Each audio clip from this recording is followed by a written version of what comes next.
अष्टमी पर बिल्कुल ना करे ये गलती। एक अहोई अष्टमी हिंदू समुदाय, विशेषकर माताओं के लिए गहरा सांस्कृतिक और धार्मिक महत्व रखती है।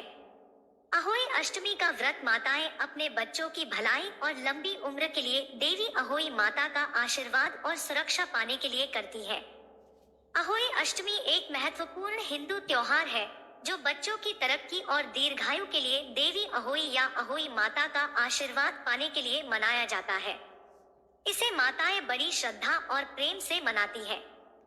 अहोई अष्टमी हिंदू कैलेंडर के अनुसार कार्तिक महीने के कृष्ण पक्ष की अष्टमी तिथि को आती है। यह दिन अत्यधिक महत्व रखता है क्योंकि माताएं देवी का आशीर्वाद प्राप्त करने के लिए विशेष अनुष्ठान, उपवास और प्रार्थना करती है। आइए जानते हैं इस साल कार्तिक माह के अहोई अष्टमी व्रत की तिथि, मुहूर्त और महत्व। अहोई अष्टमी 2023 तिथि और समय। तिथि 2023 में अहोई अष्टमी रविवार 5 नवंबर को मनाई जाएगी।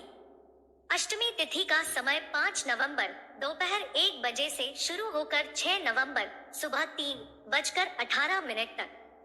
अहोई अष्टमी पूजा मुहूर्त 5 नवंबर शाम 5:42 से शुरू होकर 5 नवंबर शाम 7 बजे तक। तारों को देखने का समय शाम 5:58 5 नवंबर 2023। 2 अहोई अष्टमी का महत्व। अहोई अष्टमी हिंदू समुदाय, विशेषकर माताओं के लिए गहरा सांस्कृतिक और धार्मिक महत्व रखती है। अहोई अष्टमी का व्रत माताएं अपने बच्चों की भलाई और लंबी उम्र के लिए देवी अहोई माता का आशीर्वाद और सुरक्षा पाने के लिए करती है। ऐसा माना जाता है कि देवी बच्चों के स्वास्थ्य, खुशी और समृद्धि की रक्षा करती है, उनकी वृद्धि और विकास सुनिश्चित करती है। अहोई अष्टमी का त्योहार एक माँ और उसके बच्चे के बीच के गहरे रिश्ते के बारे में है। माताएं अपने बच्चों के कल्याण के लिए अपने गहरे प्यार, भक्ति और प्रतिबद्धता को व्यक्त करने के लिए कठोर व्रत रखती है, विस्तृत अनुष्ठान करती है और व्रत कथा सुनती है। अहोई अष्टमी परिवारों और समुदायों को एक साथ लाती है क्योंकि वे उत्सव में शामिल होते हैं। माताएं अपने अनुभव साझा करती है, आशीर्वाद का आदान प्रदान करती है और एक दूसरे का समर्थन करती है। यह त्योहार समुदाय के सदस्यों के बीच एकता, सौहार्द और आपसी सम्मान की भावना को बढ़ावा देता है। जैसे करवा चौथ व्रत पति की सलामती और लंबी आयु के लिए होता है, उसी तरह अहोई अष्टमी व्रत संतान के जीवन, दीर्घायु और उज्जवल भविष्य के लिए रखा जाता है। 3 भूलकर भी न करें ये काम। ये जानते हैं कि अहोई अष्टमी के दिन व्रत रखने वाली महिलाओं को क्या नहीं करना चाहिए। महिलाएं इस दिन अपनी संतान के लिए देवी अहोई या अहोई माता से मन्नत मांगती है और निर्जला व्रत रखती है।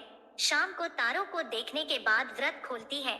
व्रत करने वाली महिलाओं को इस दिन धारदार वस्तुओं का इस्तेमाल करने से बचे। सुई, चाकू जैसी किसी भी नुकीली वस्तु का इस्तेमाल नहीं करना चाहिए। हिंदू धर्म में व्रती महिलाओं को अहोई अष्टमी के दिन के समय सोना नहीं चाहिए। पूरे दिन माता का ध्यान करें। ऐसा करने से व्रत का पूरा फल मिलता है। शाम को तारों को अर्घ्य देते समय महिलाओं को धातु का ध्यान रखना चाहिए। इस दिन स्टील से बने लोटे का इस्तेमाल करें। इस दिन तांबे का इस्तेमाल वर्जित है। व्रत करने वाली महिलाएं पूरे दिन अच्छे विचारों को मन में लाएं, किसी के साथ बुरा व्यवहार न करें, वाणी पर नियंत्रण रखें।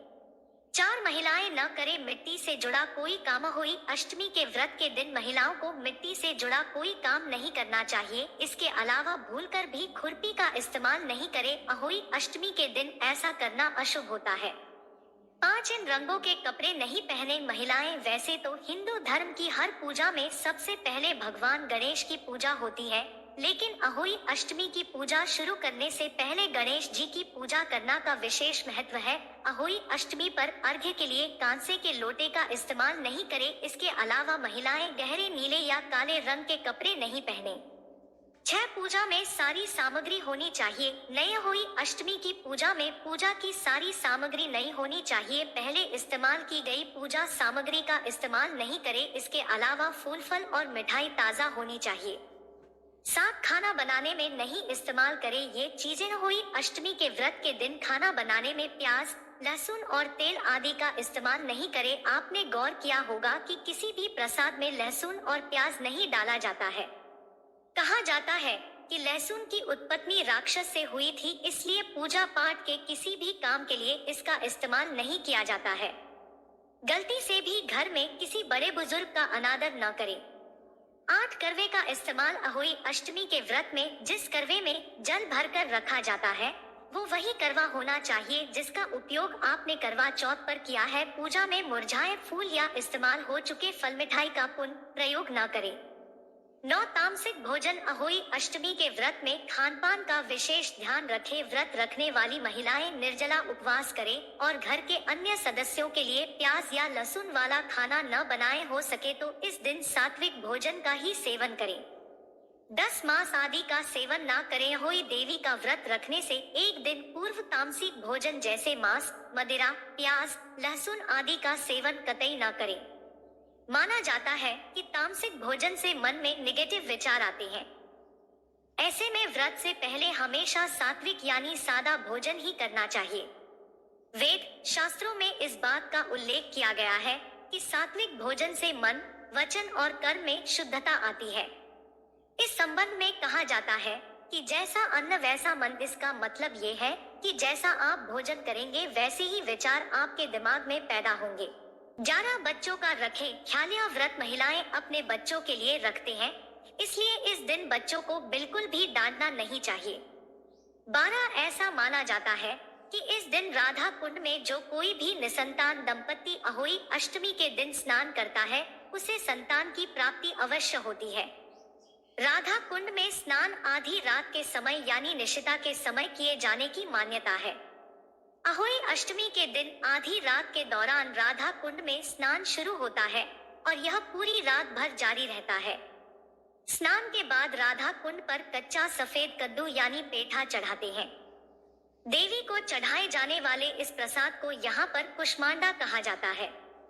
कुष्मांडा का भोग लगाने के लिए उसे लाल रंग के कपड़े में लपेटने की परंपरा है।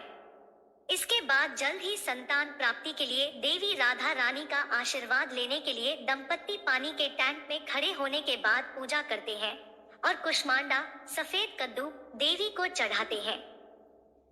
12 जाने राधा कुंड का महत्व। कान्हा की नगरी मथुरा में स्थित इस राधा कुंड का यूं तो काफी महत्व माना गया है, लेकिन अहोई अष्टमी के दिन इस कुंड का महत्व कई गुना बढ़ जाता है। मान्यता है कि अहोई अष्टमी के दिन मध्यरात्रि में अगर कोई भी निसंतान दंपत्ति इस कुंड में पूरी श्रद्धा के साथ स्नान करता है तो उसे पुत्र रत्न की प्राप्ति अवश्य होती है। 13 जानिए कैसे बना राधा कुंड। बताया जाता है कि कृष्ण के द्वारा भीमकाय दानव का वध करने के बाद राधा ने उन्हें कई पवित्र नदियों में स्नान कर अपने पाप धोने के लिए कहा। तब कृष्ण ने उसी जगह पर जोर से अपना पैर पटका जहां पर वह खड़े थे। इससे राधा जी द्वारा बताई गई सारी नदियां वहां से उत्पन्न हो गई और वहां पर एक कुंड बन गया। भगवान कृष्ण ने इस कुंड में स्नान किया। इस कुंड को श्याम कुंड के नाम से जाना गया, लेकिन कृष्ण के इस शक्ति प्रदर्शन से राधा बेहद ही क्रोधित हो गई, जिसके बाद उन्होंने अपनी सहेलियों गोपियों के साथ मिलकर अपनी चूड़ी कंगन की मदद से एक गड्ढा खोदा और उसमें मानसी गंगा का पानी भर दिया। इस तरह गोवर्धन के पास एक विशाल झील बन गई जिसे राधा कुंड या कंगन कुंड के नाम से जाना जाता है। राधा जी ने जिस दिन इस कुंड को बनाया वह अहोई अष्टमी का ही दिन था। ऐसे में इस दिन के बारे में यह वरदान भी दिया गया कि इस दिन जो कोई भी व्यक्ति अपनी पत्नी के साथ राधा कुंड में स्नान करेगा उसे संतान प्राप्ति अवश्य होगी। 14 अहोई अष्टमी व्रत कथा। एक साहूकार के 7 बेटे और 7 बहुएं थी। साहूकार की एक बेटी भी थी। एक बार उसकी बेटी अपनी 7 भाभियों के साथ मिट्टी लाने जंगल गई। मिट्टी का खुरपा चलाते वक्त बेटी से एक साही का बच्चा मर गया। जब स्याहू ने ये देखा तो गुस्से से कहा कि मैं तुम्हारी कोख बांधूंगी। साहूकार की बेटी ने सब भाभियों से विनती की कि वो मेरी जगह अपनी कोख बंधवा ले। तब छोटी भाभी तैयार हो गई और उसने कोख बंधवा ली। छोटी भाभी का जो भी बच्चा पैदा होता वो 7वें दिन मर जाता। ब्राह्मण से उपाय पूछा गया तो उसने कहा कि सुरही गाय की सेवा करो। छोटी भाभी ने गाय की काफी सेवा की तो गाय प्रसन्न होकर उसे लेकर स्याहू के पास चल पड़ी। वहां स्याहू ने छोटी बहू की सेवा से प्रसन्न होकर उसे 7 पुत्र और 7 बहू होने का आशीर्वाद देती है। स्याहू के आशीर्वाद से छोटी बहू का घर पुत्र और पुत्र वधुओं से हरा भरा हो जाता है। प्रिय दोस्तों, आज के वीडियो में बस इतना ही। हमारे द्वारा दी गई शास्त्रों अनुसार जानकारी आपको अच्छी लगी हो तो वीडियो को लाइक, शेयर एंड सब्सक्राइब और कमेंट बॉक्स में अहोई माता की जय अवश्य लिखें।